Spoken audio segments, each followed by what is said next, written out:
While US tariff hike have already been widely covered in the media, the uncertainties they pose for India's manufacturing export and the added strain on the country's growth strategies remain significant. Until recently, global attention was on the China+1 strategy, with India emerging as a key alternative to reduce dependence on China. Now, however, the shifting tariff landscape is giving rise to a new trend, the India+1 strategy. This shift is also disrupting India's logistics sector. Freight forwarders and consolidators heavily dependent on the US trade lane have reported revenue and volume declines of up to 50%. In contrast, a temporary 3-month tariff waiver gave China a sharp boost, with freight rates soaring to nearly $26,000 as US buyers rushed to stock up on Christmas goods. Amid these challenges, Indian exporters are actively working to guard against tariff risk and geopolitical volatility by diversifying their production footprint beyond India, spreading manufacturing across multiple locations, enhancing sales to Europe, and getting into local retailing. In today's episode of Logistically Speaking, join me as I explore this evolving trade landscape and examine what's the future hold for manufacturing in India.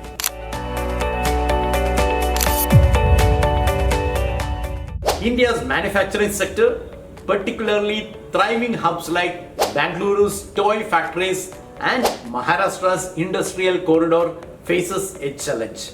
After the US imposed a nearly 50% tariff on Indian imports this August, many US buyers have paused or cancelled orders.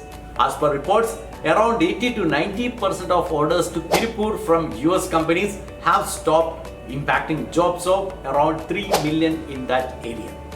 Many manufacturing units at the outskirts of Bengaluru report significant drop in export order for toys, dolls and figurines following tariff hikes. Buyers anxious about cost are sourcing instead from countries with lower or zero duties such as Bangladesh and Vietnam. According to reports, the US-bound orders from India stalled sharply. Industry insiders revealed that over 20,000 small and medium manufacturing businesses have felt the pinch, particularly as they account for a significant portion of export revenue, and in fact, as per reports, $1.5 billion halted orders are in major garments cluster alone. The current scenario mirrors past global trade realignments. For instance, during the early 2010s, as China faced increasing labor and environmental costs, manufacturers embraced the China+1 strategy, diversifying to nations such as Vietnam, Indonesia, and Bangladesh. Similarly, the 1980s Japanese export restrictions triggered flying geese production shift across Asia, catalyzing emerging manufacturing hubs across South Korea, Taiwan, and later Southeast Asia. Such shift often cause short-term disruption but may also spur medium to long-term growth in alternative hubs, forcing nations like India to innovate and upgrade their manufacturing ecosystems. Data from Mint and other sources show India's manufacturing exports to the US have dropped by up to 15% in the last quarter. With sectors like apparel, electronics and transport equipment are the mostly affected ones. While we check the data on Indians' share of US textile market, this used to be at 8% at 4th place, whereas China at 27%, Vietnam at 23% and Bangladesh at 11% were at top 3 positions.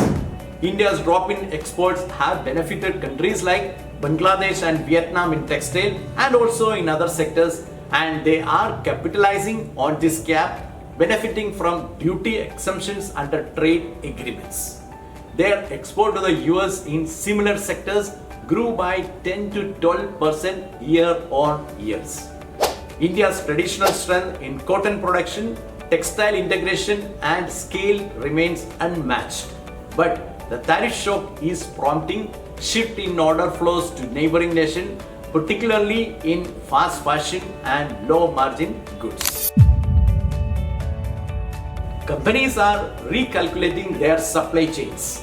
While India remains crucial, the +1 refers to adding countries like Bangladesh, Vietnam, Mexico, and Turkey as alternate production bases.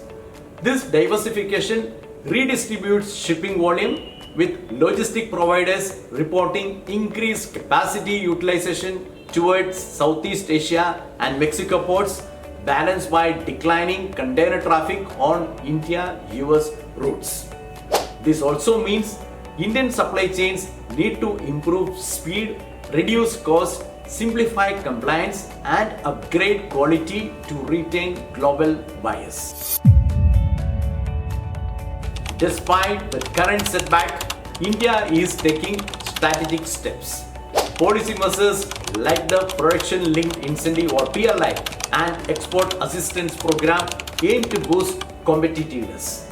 Infrastructure projects focused on ports, freight corridors, and digital customs aim to decrease logistical cost. And more focus is on higher value manufacturing, that is in electronics, pharmaceutical, and engineering goods, which could cushion tariff impacts. The key challenge will be balancing price competitiveness with quality and leveraging India's vast market and domestic consumption as a growth driver. India's manufacturing sector stands at crossroads, facing tariff and competition, yet equipped with scale, talent, and policy support. The India+1 strategy is reshaping global trade, redistributing manufacturing footprints, and redefining logistic flows.